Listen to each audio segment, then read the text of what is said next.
बिस्मिल्लाहिर्रहमानिर्रहीम। बच्चों, मैं आपका मेरे चैनल शागिर्द फाउंडेशन में इस्तकबाल करता हूँ। बच्चों, आज हम इस वीडियो में क्या करेंगे? आज हम इस वीडियो में छठी रियाजी की मशक़ी सवालात 13 को हल करने के लिए जिन बेसिक चीज़ों को समझना ज़रूरी है, हम उन बेसिक चीज़ों को डिटेल में समझेंगे। तो चलिए बच्चों, बिला ताख़िर इस वीडियो की शुरुआत करते हैं। बच्चों, सबसे पहले हमको ये समझना है कि ज़रबी माकूस यानी मल्टीप्लिकेटिव इन्वर्स किसको कहते हैं। ठीक है बच्चों, मल्टीप्लिकेटिव इन्वर्स यानी ज़रबी माकूस किसको कहते हैं, इसको मैंने बहुत ही आसान ज़बान में यहाँ पर लिखा है। अगर आप इसको इत्मीनान से पढ़ लेंगे तो आप बहुत आसानी से समझ जाएंगे कि ज़रबी माकूस किसको कहा जाता है। ठीक है बच्चों, ज़रबी माकूस किसको कहते हैं कि अगर दो आदात का हासिल ज़रब एक हो तो उनमें से एक अदद दूसरे अदद का ज़रबी माकूस कहलाता है। ठीक है बच्चों, ज़रबी माकूस किसको कहते हैं कि जब दो आदात का हासिल ज़रब एक आता हो, जब दो आदात का हासिल ज़रब एक आता हो तो उन दोनों आदात में से हर एक अदद को दूसरे अदद का क्या कहते हैं? ज़रबी माकूस कहते हैं, मल्टीप्लिकेटिव इन्वर्स कहते हैं। ठीक है बच्चों, ज़रबी माकूस किसको कहते हैं, इसको समझाने के लिए मैंने यहाँ पर कुछ मिसालें लिखी है। इन मिसालों की मदद से आप बहुत आसानी से समझ सकते हैं कि ज़रबी माकूस किसको कहते हैं। ठीक है, देखिए बच्चों, यहाँ पर आप देख सकते हैं कि इन दोनों कसरों का हासिल ज़रब क्या है? एक है। ठीक है बच्चों, इन दोनों कसरों का हासिल ज़रब चूँकि एक है, इसलिए इनमें से हर एक कसर दूसरी कसर का क्या कहलाएगी? ज़रबी माकूस कहलाएगी, मल्टीप्लिकेटिव इन्वर्स कहलाएगी। ठीक है इन दोनों कसरों में से 3/7 ये कसर 7/3 इस कसर का ज़रबी माकूस कहलाएगी। इसी तरह से 7/3 ये कसर, ये 3/7 इस कसर का भी ज़रबी माकूस कहलाएगी। क्योंकि इन दोनों कसरों का हासिल ज़रब एक आ रहा है, इसलिए इन दोनों कसरों में से हर एक कसर दूसरी कसर का क्या कहलाएगी? ज़रबी माकूस यानी मल्टीप्लिकेटिव इन्वर्स कहलाएगी। ठीक है बच्चों, आप सोच रहे होंगे कि इन दोनों कसरों का हासिल ज़रब एक कैसे, तो मैं आपको यहाँ पर इसको थोड़ा डिटेल में बता देता हूँ। ठीक है, देखिए बच्चों, यहाँ पर पहली कसर क्या है? 3/7 और दूसरी कसर क्या है? 7/3। इन दोनों कसरों का हासिल ज़रब क्या है?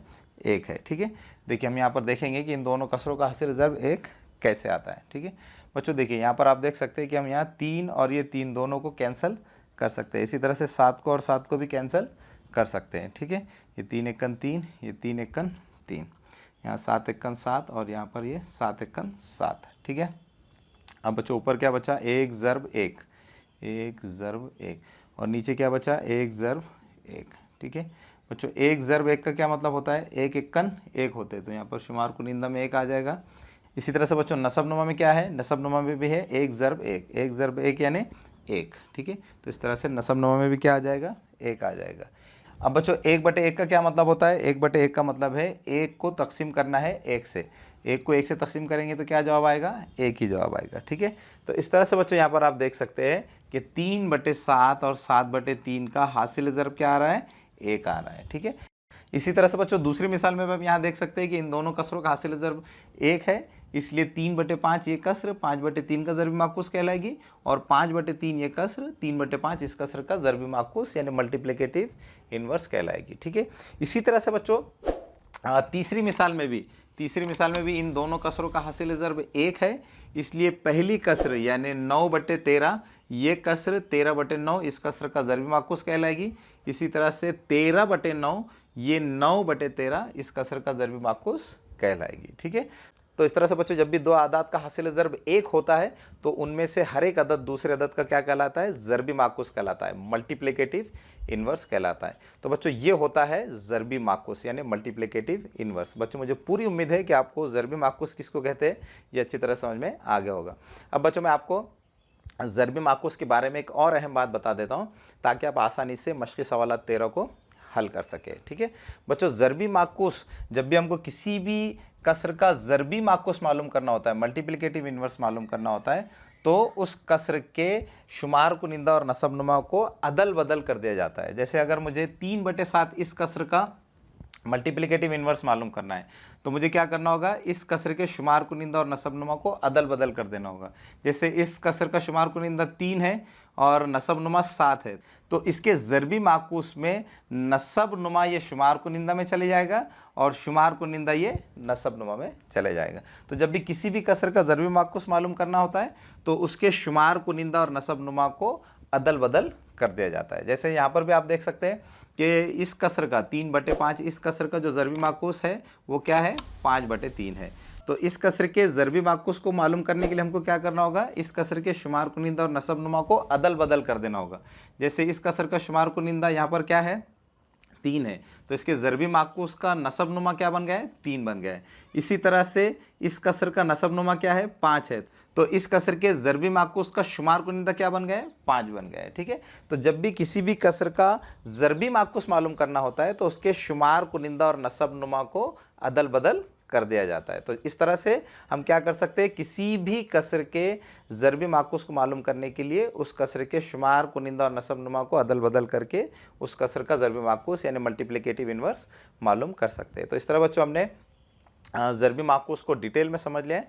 मुझे पूरी उम्मीद है कि आपको ज़रबी माकूस क्या होता है ये समझ में आ गया होगा।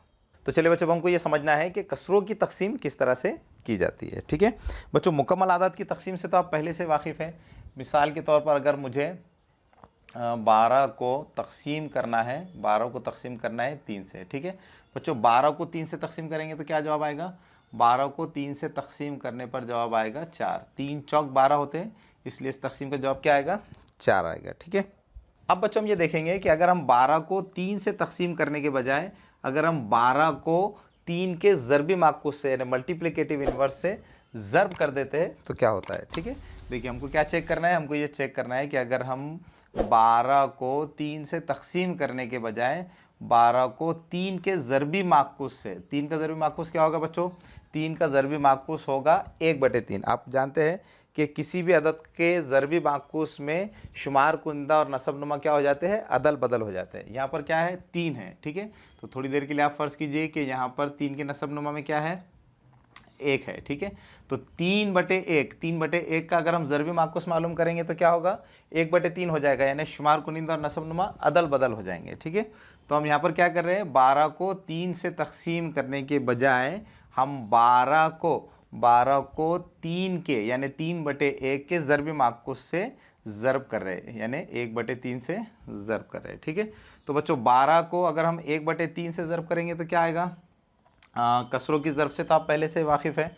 कसरों की ज़रब करने के लिए क्या किया जाता है, शुमार कुनिंदा को शुमार कुनिंदा से ज़रब किया जाता है और नसब नुमा को नसब नुमा से ज़रब किया जाता है। इसके नसब नुमा में कुछ नहीं तो हम यहाँ पर क्या करेंगे, 1 को लिख लेंगे। ठीक है, ठीक है, तो बच्चों ये क्या हो जाएगा, 12 एकन ये 12 हो जाएंगे और ये 1 तिया 3 हो जाएंगे। ठीक है, अब 12/3 का मतलब क्या है, 12 को 3 से तकसीम करना है, तो 12 को 3 से तकसीम करने पर क्या जवाब आएगा, 3 एकन 3, 3 चौक 12। ठीक है, तो हमारे पास क्या आ जाएगा, 4/1। 4/1 का क्या मतलब है बच्चों, 4। ठीक है, तो इस तरह से बच्चों आप यहाँ देख सकते हैं कि 12 को 3 से तकसीम करने पर भी 4 जवाब आ रहा है।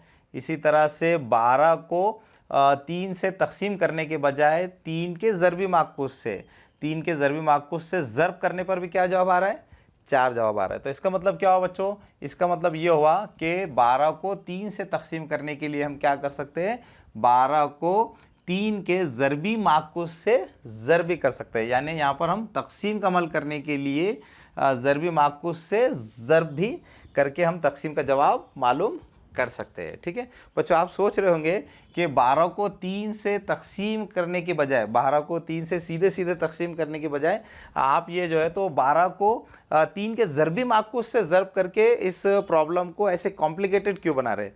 लेकिन बच्चों आपको इस उसूल की अहमियत अभी इस मिसाल में समझ में नहीं आएगी, बल्कि जब मैं आपको एक और मिसाल बताऊँगा तो आपको वहाँ पर इस उसूल की अहमियत समझ में आएगी कि ये उसूल कितना अहम है। ठीक है, देखिए बच्चों मैं क्या करता हूँ, यहाँ पर अब एक दूसरी मिसाल लेके आपको बताता हूँ कि ये उसूल कितना अहम है। ठीक है, देखिए बच्चों अगर हमको यहाँ पर 4/9 इस कसर को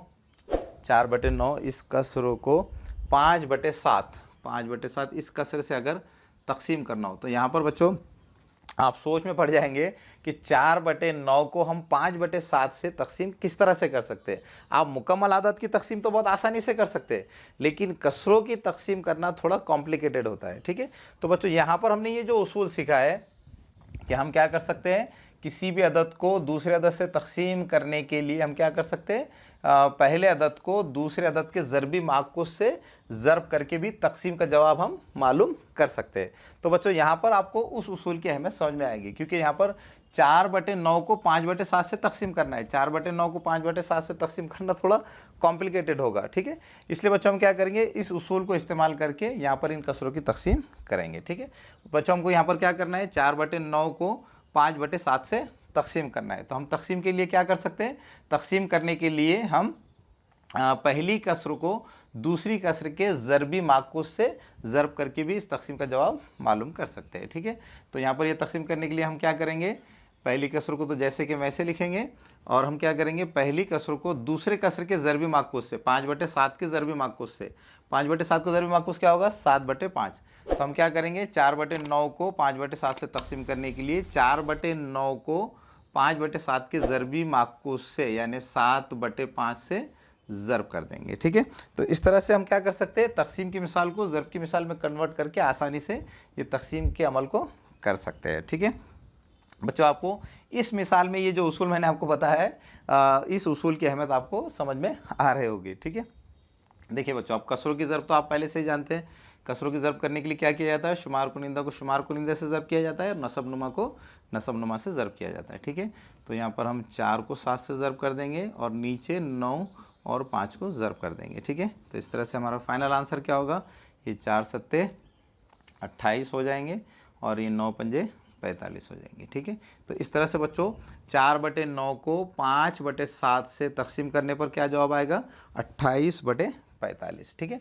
तो इस तरह से बच्चों हम क्या कर सकते हैं, इस तकसीम के उसूल का इस्तेमाल करके हम क्या कर सकते हैं, आसानी से कसरों की तकसीम कर सकते हैं, ठीक है। बच्चों ये कसरों की तकसीम का उसूल क्या है कि हम क्या कर सकते हैं, पहली कसर को दूसरी कसर से तकसीम करने के लिए पहली कसर को दूसरी कसर के ज़रबी माकूस से मल्टीप्लाई भी कर सकते हैं, ज़रब भी कर सकते हैं। तो इस तरह से बच्चों में इस उसूल का इस्तेमाल करके आसानी से कसरों की तकसीम कर सकते हैं। बच्चों मुझे पूरी उम्मीद है कि आपको कसरों की तकसीम का उसूल भी अच्छी तरह से समझ में आ गया होगा। तो इस तरह से बच्चों अपने मश्क़ी सवाल 13 को हल करने के लिए जिन बेसिक चीज़ों को समझना ज़रूरी था उन बेसिक चीज़ों को हमने डिटेल में समझ लिया है। अगर बच्चों आप इन चीज़ों को अच्छी तरह से समझ लेंगे तो आप बहुत आसानी से मश्क़ी सवाल 13 को हल कर सकेंगे। अब बच्चों हम क्या करेंगे, अगले वीडियो में मश्क़ी सवाल 13 के सवालात को हल करेंगे। अब बच्चों आखिर में आपसे रिक्वेस्ट है कि अगर आप हमारे चैनल पर नए हैं तो हमारे चैनल को सब्सक्राइब कीजिए। अगर आपको हमारे वीडियोस पसंद आ रहे हैं तो हमारे वीडियोस को लाइक कीजिए और दूसरे बच्चों को भी शेयर कीजिए ताकि हम आपके लिए इसी तरह से मैथमेटिक्स के वीडियोस बनाते रहें।